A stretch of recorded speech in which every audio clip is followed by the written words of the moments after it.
Good morning, everyone. It's very good to see so many of you familiar faces in the room, especially on Human Rights Day.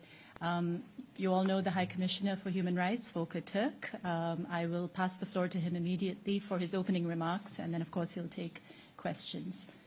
High Commissioner. Well, indeed. Good morning, everyone. Very happy to see you, especially on Human Rights Day. That's always a good occasion to mark it also with the members of the media and with all of you. So, what can I tell you? Human rights, underfunded, undermined, under attack, and yet powerful, undeterred, mobilizing. This year, no doubt, has been a difficult one, and one full of dangerous contradictions. Funding for human rights has been slashed, while anti-rights movements are increasingly well-funded. Profits for the arms industry are soaring, while funding for humanitarian aid and grassroots civil society plummets. Those defending rights and justice are attacked, sanctioned, and hauled before courts, even as those ordering the commission of atrocity crimes continue to enjoy impunity.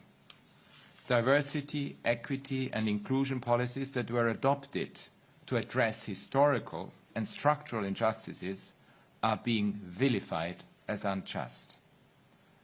The prognosis would be incredibly dire if these were the only trends.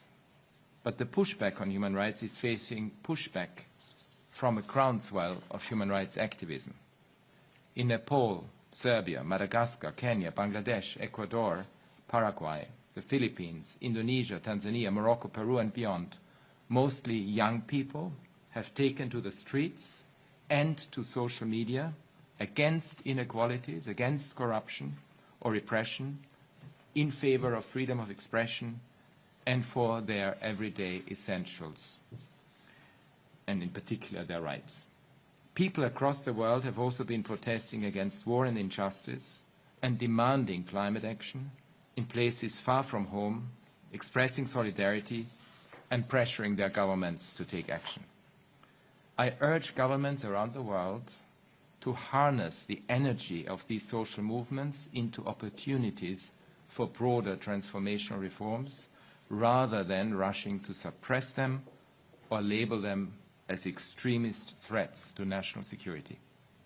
They are, in fact, the exact opposite of threats to national security. On the challenges I had set out earlier, here is some data. Funding.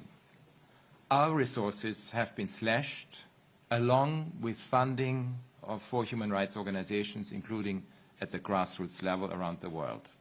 We are in survival mode, and I was in Brussels yesterday during a meeting with human rights defenders, and all of them, all the human rights defenders from around the world, told me how dire their situation is.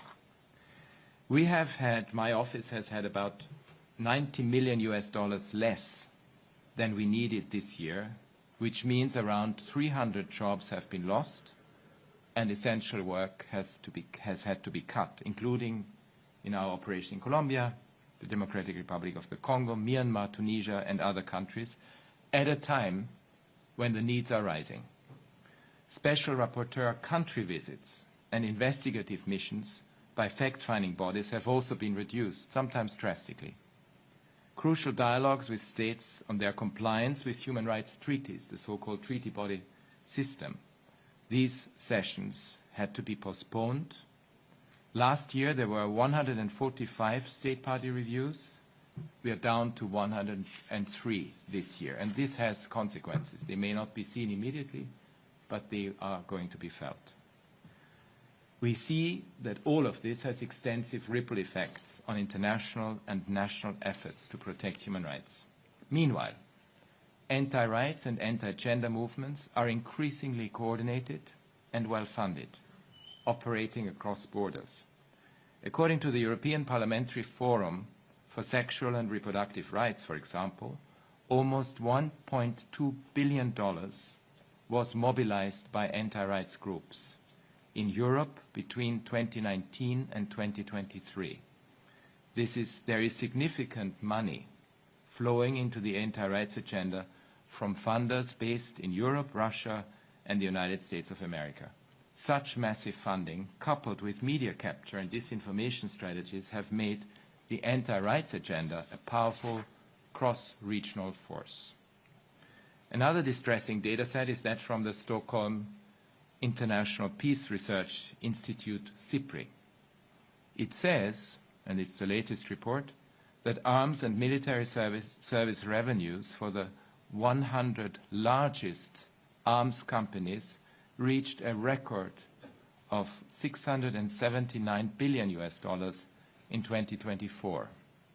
SIPRI has said demand was boosted by wars in Ukraine and Gaza, by global and regional geopolitical tensions, and ever higher military expenditure. There have been efforts this year to secure ceasefires and peace deals, which are certainly welcome.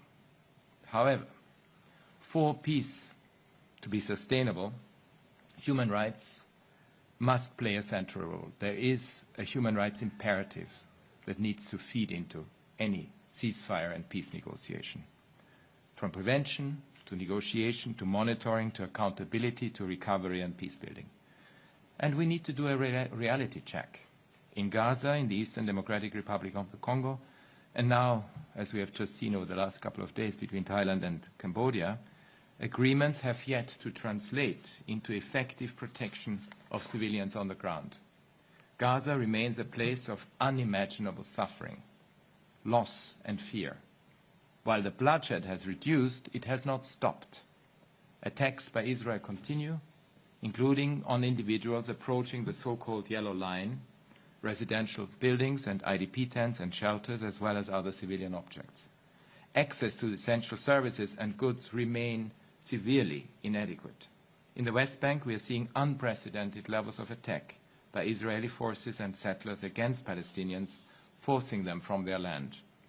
This is a time to intensify pressure and advocacy, not to sink into complacency for Palestinians across the occupied territory. Clashes between the DRC armed forces and the Rwandan-backed M23 armed group continue, alongside serious human rights violations and abuses. Civilians again are bearing the brunt. Overnight, you will have seen, there have been reports of thousands fleeing the densely populated South Kivu city of Uvira amid escalating clashes between the M23 and DRC armed forces backed by Wazalendo militia. This comes just days after the DRC and Rwanda reaffirmed their commitment to implement the June 2025 Washington Peace Agreement. Over the years, we have documented outrageous violations against civilians in Uvira, including rape and sexual and gender-based violence. The risk of a broader regional confrontation appears to be increasing. In Sudan, the brutal conflict between the army and the rapid support forces continues unabated. From Darfur and the Kordofans to Khartoum and Omdurman and beyond, no Sudanese civilian has been left untouched by the cruel and senseless violence. I'm extremely worried, and I say it again, that we may see a repeat of the atrocities committed in Al-Fashar in Kordofan. In Ukraine, civilian harm has risen sharply. Civilian casualties so far this year are 24% higher than the same period last year, largely due to Russia's increased use of powerful, long-range weapons in large numbers and its continuing efforts across broad front to capture further Ukrainian territory by armed force. Large-scale attacks on Ukraine's energy system have caused emergency outages and prolonged daily electricity cuts, disruptions to water and heating services in many areas.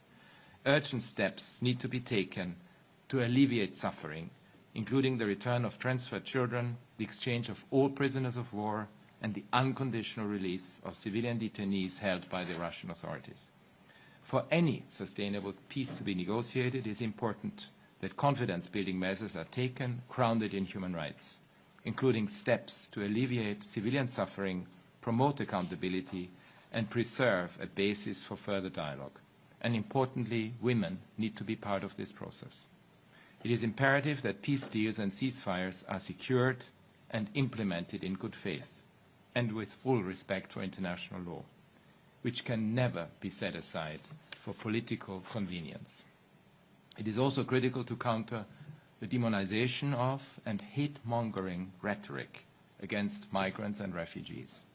In various countries, worryingly, we are seeing violent pushbacks, large-scale raids, arrests and returns without due process, criminalization of migrants and refugees and those who support them, as well as the outsourcing of responsibilities under international law.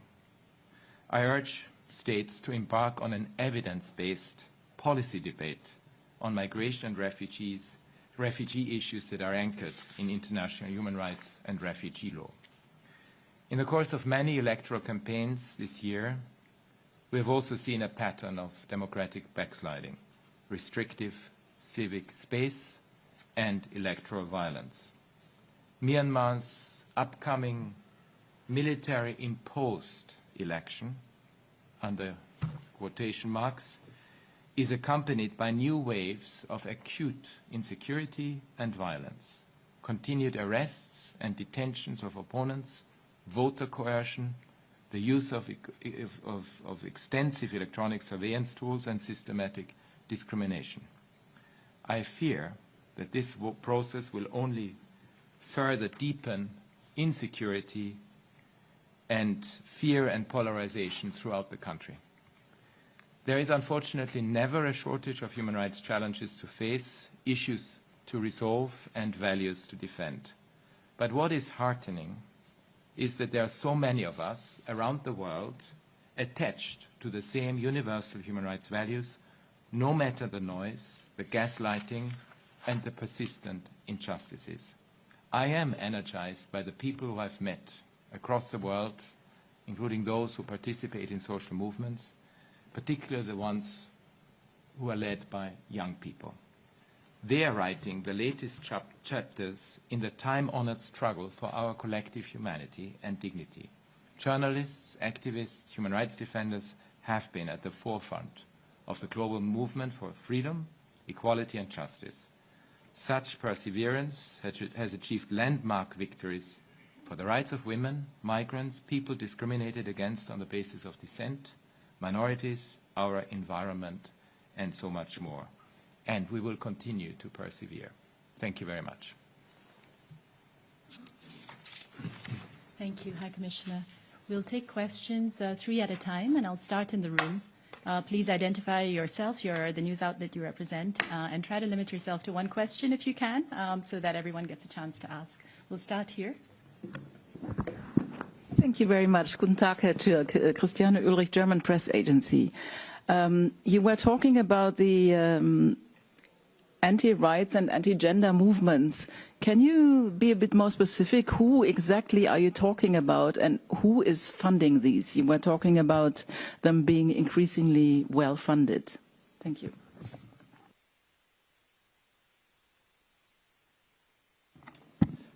Laurent Siro, Swiss News Agency. Thanks for that usual press conference. A few days ago, the Trump administration unveiled a new national security strategy, which looks like an attempt to interfere in the democratic life and the civic space and civic liberties of hundreds of millions of citizens throughout Europe. How concerned are you by that? Thank you. Go ahead.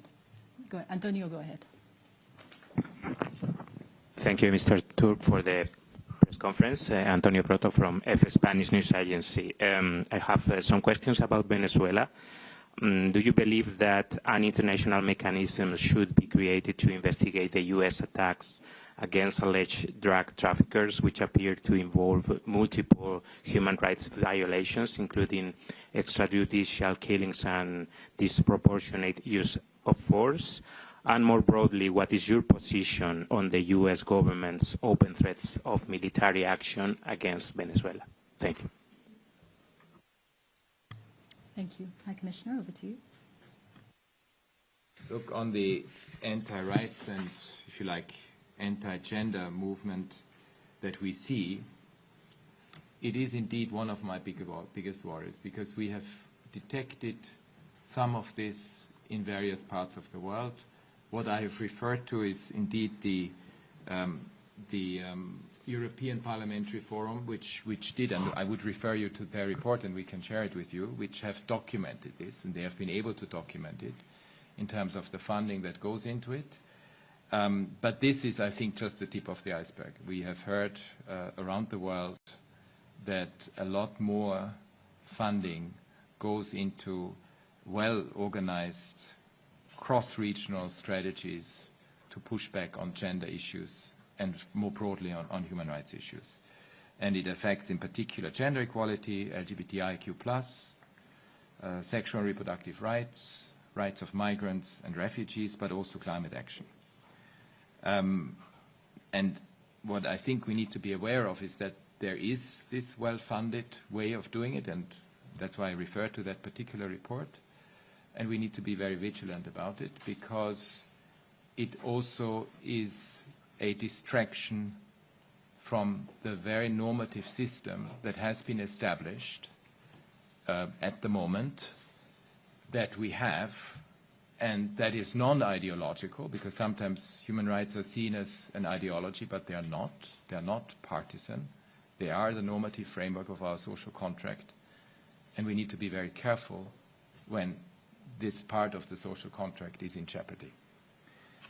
On the issue of the just recently issued national security strategy, when it comes to Europe, I mean, Europe is a continent that, not least given the history of the continent, has benefited precisely from the promotion and protection of human rights. It was one of the first continents to establish it. In fact, is still the first continent to establish a human rights system that is one of the strongest in the world, because you have a European Court of for Human Rights in Strasbourg, European Convention for Human Rights, and that convention has served Europe extremely well, because it has precisely dealt with some of the issues, some of the dilemmas that are often discussed in this transatlantic relationship of late, including issues of freedom of expression.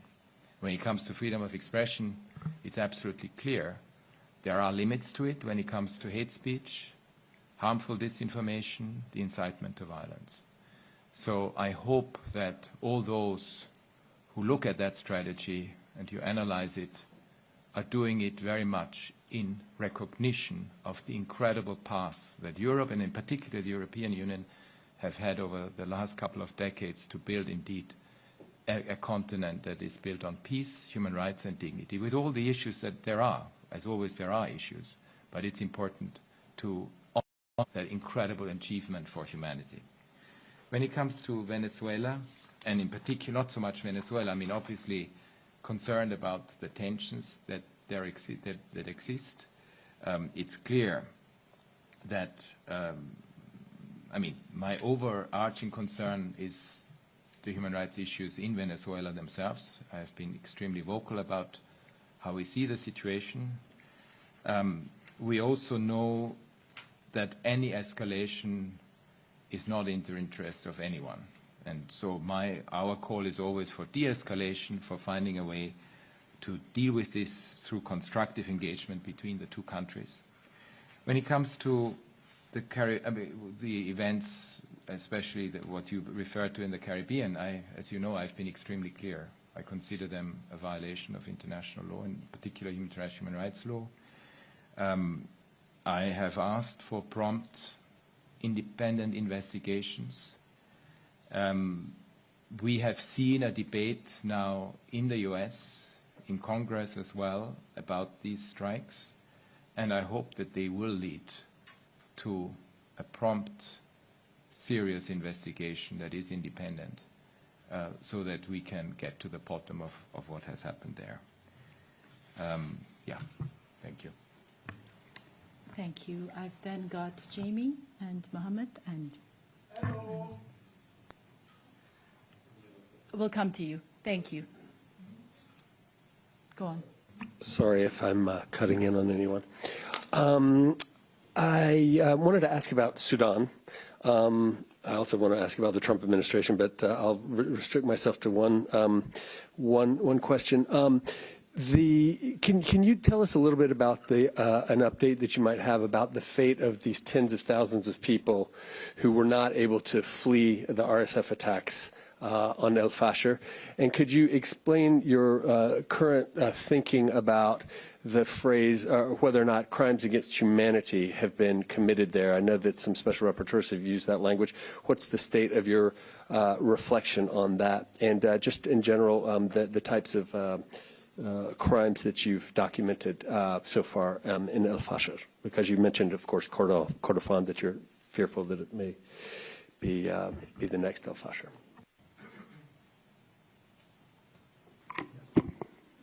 Thank you so much. My name is Mohammed, from a reporter of Turkey's Anadolu News Agency.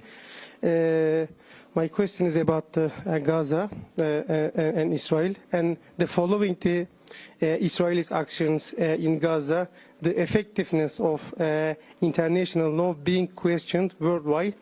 What do you think needs to be done to regain this trust and ensure Israel's accountability? And what is the role of the UN and the member states in this regard? Thank you.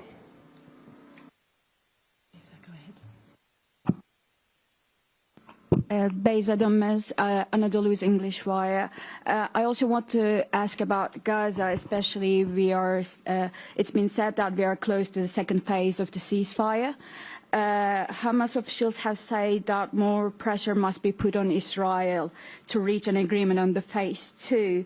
And also, after the ceasefire, we see about 400 people being killed.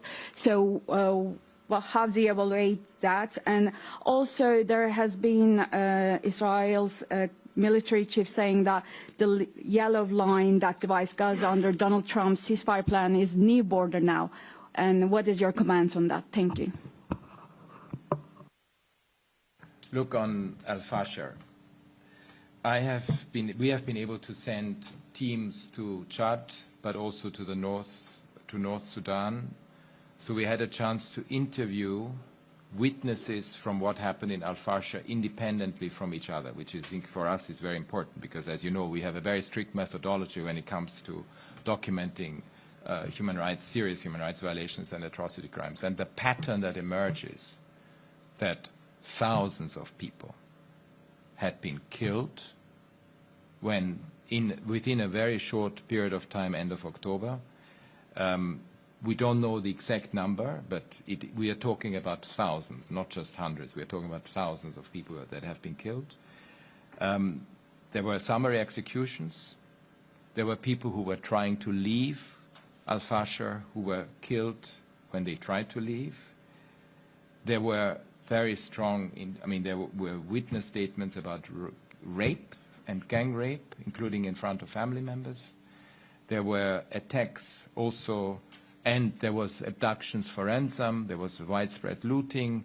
So yes, we are talking about very serious atrocity crimes, war crimes for sure, potentially also crimes against humanity. We are talking about plus there is the ethnically motivated violence that has come into play as well, which then puts us into the territory of crimes against humanity. So yes, we have an extremely serious situation.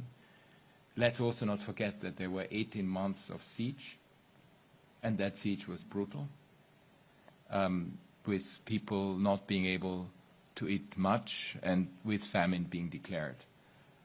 My worry is that the international community watches what's happening now in Kordofan, and we cannot allow a repeat of this absolutely horrific situation in Kordofan. And we really need to see an all-out effort to see a cessation of hostilities, to see a cessation to come back to not peace agreement, but also civilian rule, because we don't have civilian rule. Let's not forget that as well.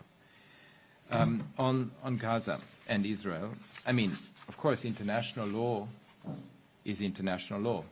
It doesn't get changed because it's not respected or when it's breached in a massive way.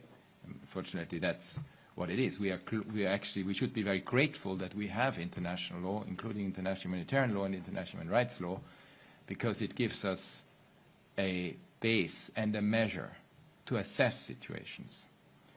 And accountability is critical. We very often forget about accountability, and in particular in this case, but in any other case as well, accountability also means beyond the domestic side, because as you know, we have had our issues with the domestic accountability mechanisms in Israel that we don't think are working. We need international accountability, and as you know, there's an ongoing ICC process, and that's very important. And that's the one way for us to make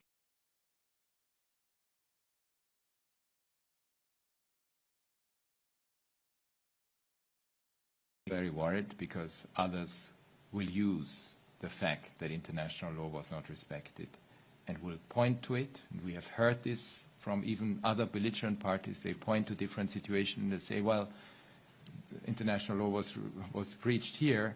Why can't I do it here either? So we have a very real issue. That's what international law is all about. Yes, we are worried about the current situation, because the bloodshed that we saw and the carnage that we saw in the past has indeed is no longer there. But as I mentioned, we have over 350 attacks that we recorded since the ceasefire, and they were all in the vicinity of the so-called yellow line, with at least 121 Palestinians killed, including 7 women, 13 children, and many other injuries. So we're continuing to document this and to monitor it very carefully. And yes, we call on all parties to respect the ceasefire and to ensure that we can indeed move to the next phase. Thank you. The yellow line. Yes.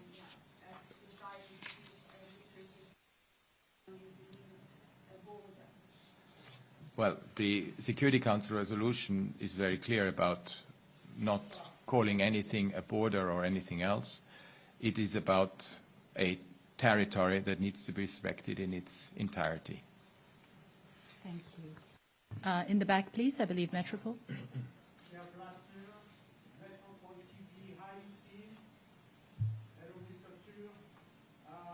don't speak about Haiti. What do you connaissance, quelle est ta connaissance de la force de 5000 soldats envoyés par le Conseil de sécurité et de 5 membres de la société civile? Où est-ce que ça en est? Avez-vous des informations?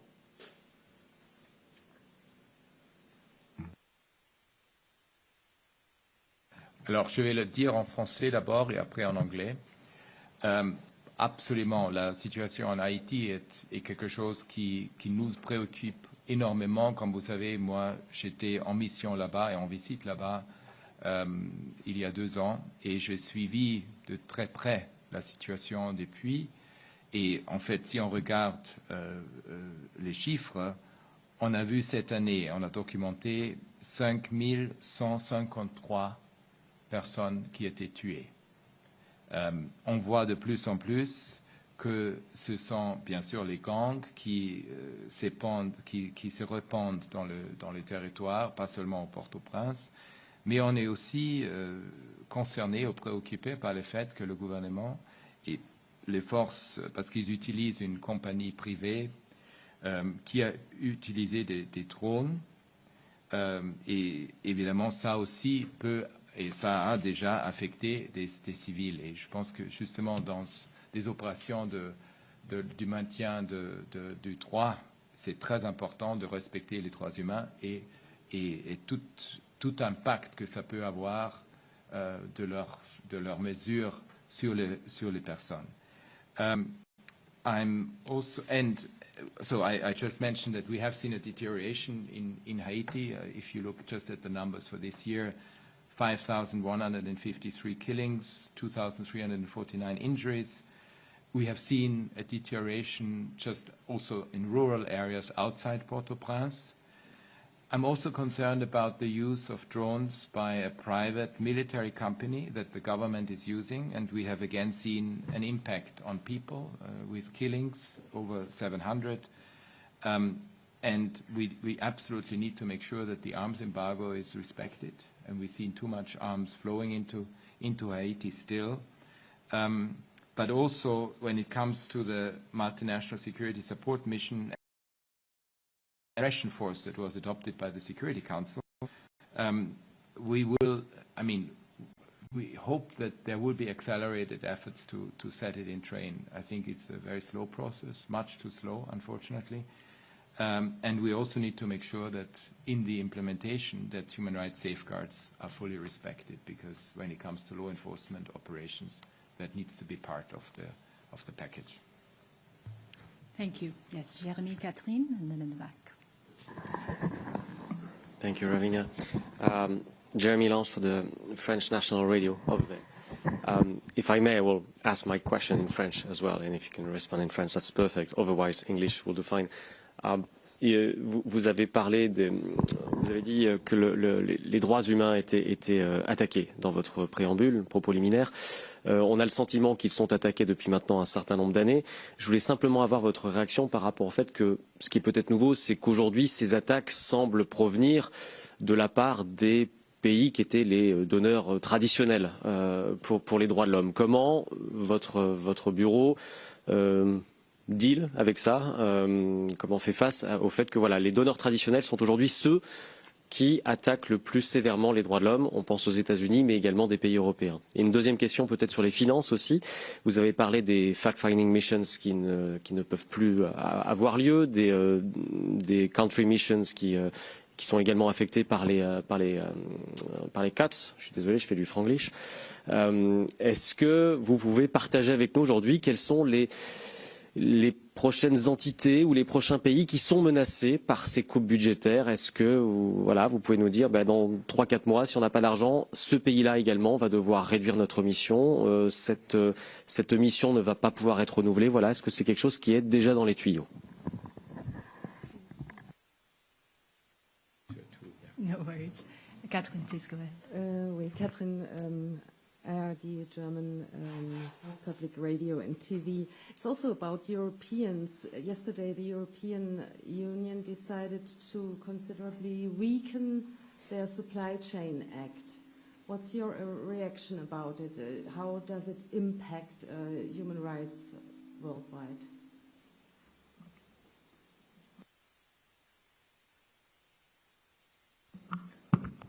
Thank you, Mr. Ravenna. Thank you, High Commissioner Turk. This is Mr. Liang from China Economic Daily.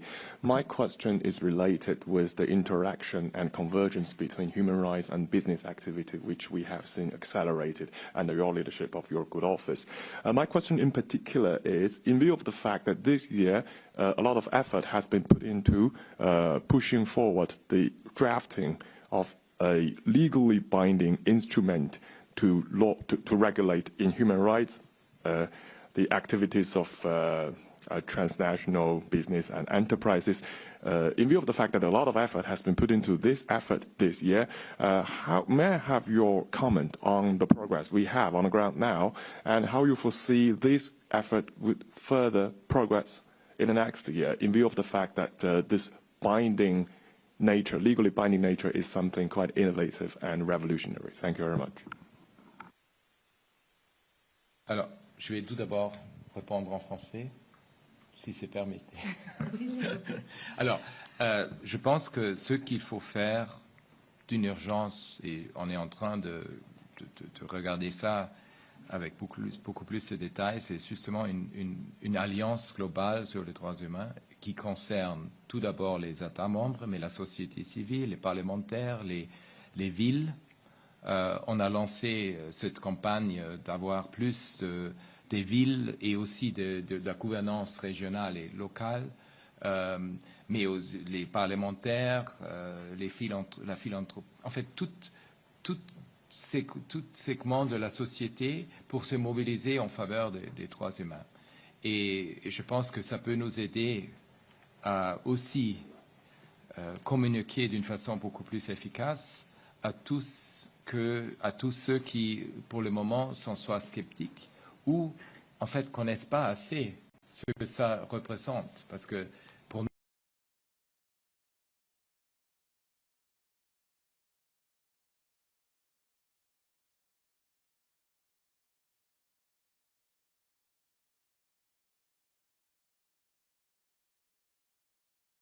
quotidienne. Et je pense que justement ça, c'est extrêmement important. Et ce n'est pas une question de l'Ouest, c'est quelque chose d'universel. Parce que je peux vous dire, les jeunes que je rencontre au Bangladesh, par exemple, ou en Serbie, ce sont des jeunes, ou au Soudan, parce que j'étais là à un moment donné, ce sont des jeunes qui se battent pour les droits humains. Et ce n'est pas une question pour eux, c'est l'Ouest ou ce sont les bailleurs de fonds, c'est une question pour eux de survie et de mettre en sorte que leurs droits soient respectés. The next one on the fact-finding mission commissions of inquiry. At the moment, we are between 50 and 60% funding, which means that we are less able to document, or the fact-finding missions and commissions of inquiry are less able to document human rights violations. It has already had massive impact, for example, on the Commission of Inquiry on DRC, which we cannot fund at all. At the moment, we do not have the funds to set in train the Commission of Inquiry for DRC. So it has indeed very serious consequences. We hope that with the next budget cycle that we would be able to do so, but at the moment, this is not possible. On the supply chain act, I mean, as I understand it, the discussions are still ongoing because there is this trilogy within the European Union. You probably saw that I took a public position on this omnibus resolution process, which wanted to make sure that those who decide on these things within the European Union are fully aware of the guiding principles on business and human rights.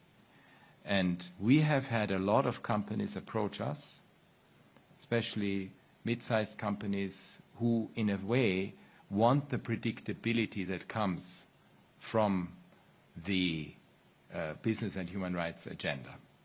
And they really embrace human rights because they see it in the long-term business interest to have a human rights compliant supply chain, for example, because they also know that their reputational risks could potentially be affected if, for example, they undertake activities where indeed violations happen, for example, labor standards and so forth. So we saw the current debate worryingly because we hope that indeed they would take into account the standards that have been achieved. And it's not only us, civil society and High Commissioner's Office, it's also many companies that approached us from that perspective. Human rights and business activities, I mean, this is absolutely an area of that we really need to work on. And we had 2 weeks ago the Forum on Business and Human Rights here in Geneva. There were over 4,000, I think even probably some 5,000 participants because we had 1,000 of them online. It shows an incredible interest on the part of the business community to work on the human rights front. We also see, and you mentioned the legally binding instrument, it has taken a long time to even get to that point. But I do hope that indeed we would see a legally binding instrument. It's one area where non-state actors, in this case businesses, can exercise a lot of power, especially tech companies. I mean, let's look at the very big tech companies. They sometimes have budget that go even beyond the gross domestic income of an industrialized nation, which means they can exercise a lot of power. And human rights are the guardrails, but human rights are also the inspiration to do good and to influence technological development. So yes, business and human rights extremely important from our perspective. Thank you. We have, I'll take two more questions in the room, and then I've got Olivia waiting very patiently online from Reuters, and 2 others online, and then I think it'll have to be a wrap. Please go ahead. Yeah, thank you for taking my question. Alexandre Grosbois, AFP. About Sudan, you must of course be aware about the fact that there are a lot of reports stating that UAI is arming the RSF paramilitary force.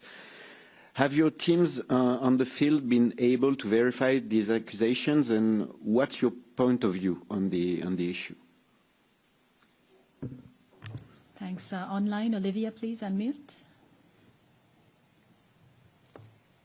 Thank you very much. Two questions, if I may.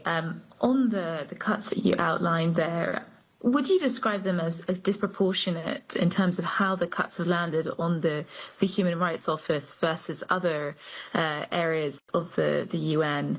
And secondly, if you may just outline your concerns from what you saw in the last couple of months in Gaza, particularly in Gaza City, in terms of the extent of airstrikes and demolitions in that area in the lead up to the ceasefire, and what in particular human rights concerns that has sparked among your team. Thank you. Dina, please go ahead. Thank you, Ravina, and thank you for the opportunity. My question is about Lebanon. I'm here. My question is about Lebanon and the huge gap between the numbers you gave on November 27 of killed in Lebanon. You mentioned 127 Lebanese who were killed, while the health, the Ministry of Public Health mentioned 333 civilians killed in Lebanon. Of course, after the ceasefire, Lebanon respected totally the ceasefire, and including Hezbollah, which also respected the ceasefire. So who are those 200 people who were killed and not mentioned in your report? Why they are not mentioned? And do you consider killing Hezbollah fighters who are not fighting anymore in Lebanon? Do they receive? Is it okay to kill them or not? Are they considered as civilians, including to the according to the international law? How do you consider them? Another question on other attacks on Lebanon, for example, on Aito in the north of Lebanon, 23 people were killed during an attack, Israeli attack, and you mentioned that you will investigate this attack and other attacks also similar to the one on Ain al-Hilwi, the Palestinian camp, where around 13 children were killed while playing basketball. Is there any investigations about those attacks, and if you can give us any updates? Thank you. Look, on Sudan, I think what is most urgently needed is respect for the arms embargo, and that is currently not the case. I mean, I just looked at the fact-finding missions report of September. I mean, the fact-finding mission report on Sudan. And their report of September 2025. And they talk about, they have actually received allegations that the parties, both parties, and the affiliated militias, obviously, use arms, ammunition, and unmanned aerial vehicles produced in 8 states, and that at least 16 states finance, manufacture, or facilitate weapons transfers. They have not been able to provide details of that, but they are, and I discussed it with them, they are actually looking into this.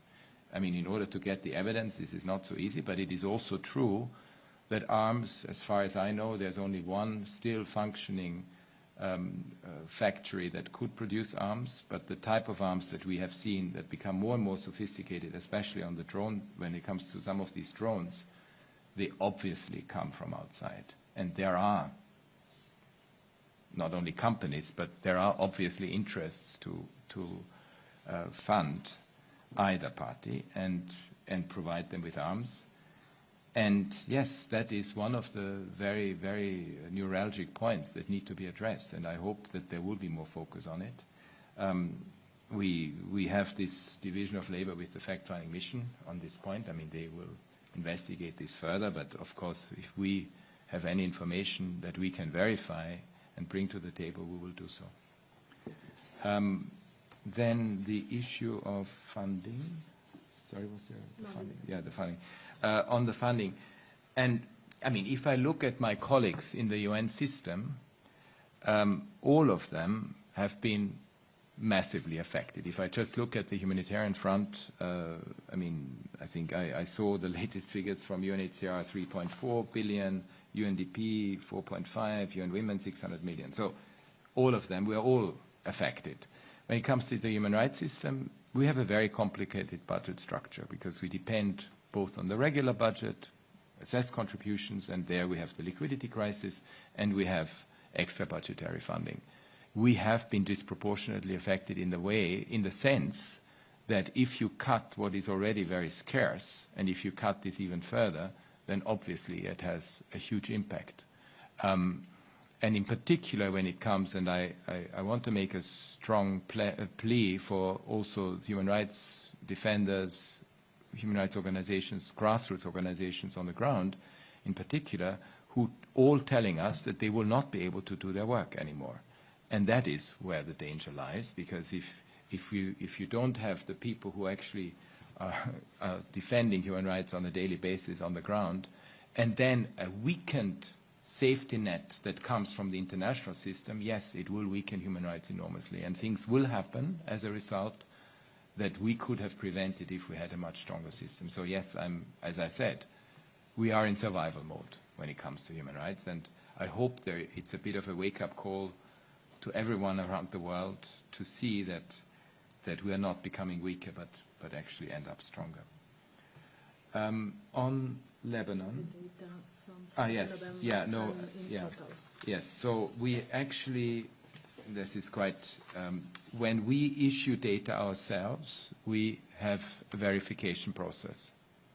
And that verification process always lags behind the actual data, and that's what comes with this. We are still we are actually in the process of doing it as we speak, so we will come up to numbers that we are verifying, and we then always use the numbers that come from the official statistics, but we actually go into this, and that's extremely important.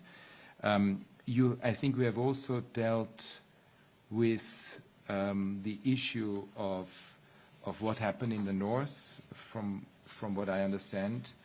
And you also asked the question about if someone seizes armed activities and lays down arms, yes, then they are not to be considered combatants. Yeah. Sorry? Well, and that's why we emphasize very much that international humanitarian law is very clear about this.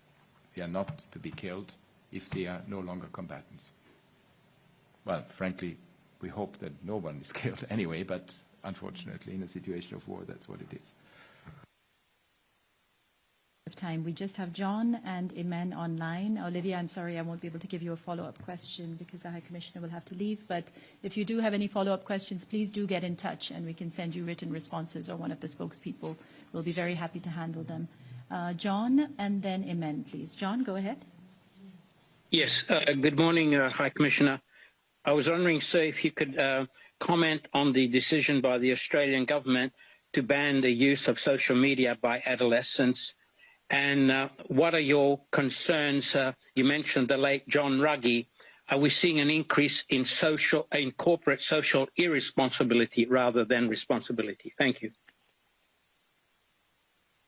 Iman, please go ahead. Thank you so much. Thank you, High Commissioner. I have a question. Actually, you mentioned that armed and military services revenue boosted by the war in Gaza. And there is several NGOs report that talk on Israeli testing the new weapons in Gaza. And my question is if your office have any investigation on that, and if you have any comment on countries that intend to purchase these weapons. Thank you.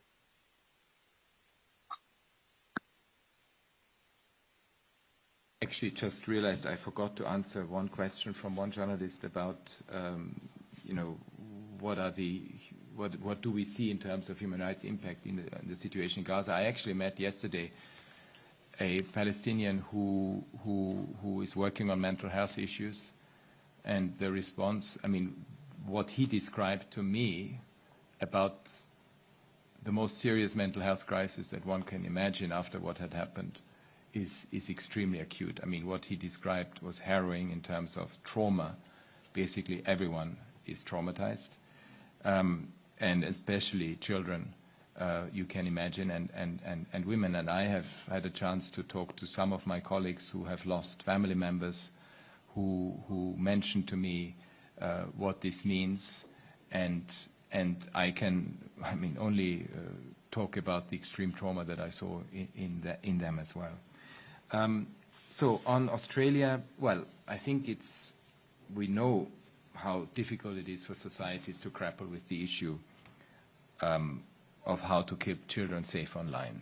And we have had the social media platforms launched now quite a few years ago, but I don't think at the stage when they were launched that a human rights impact assessment was actually done. So we are actually catching up with the technological developments. So countries are going to try different things. And it's not only, by the way, Australia, it's also, we have a similar law in California, we have draft laws also in Europe. It's very important to keep monitoring what works, what doesn't work.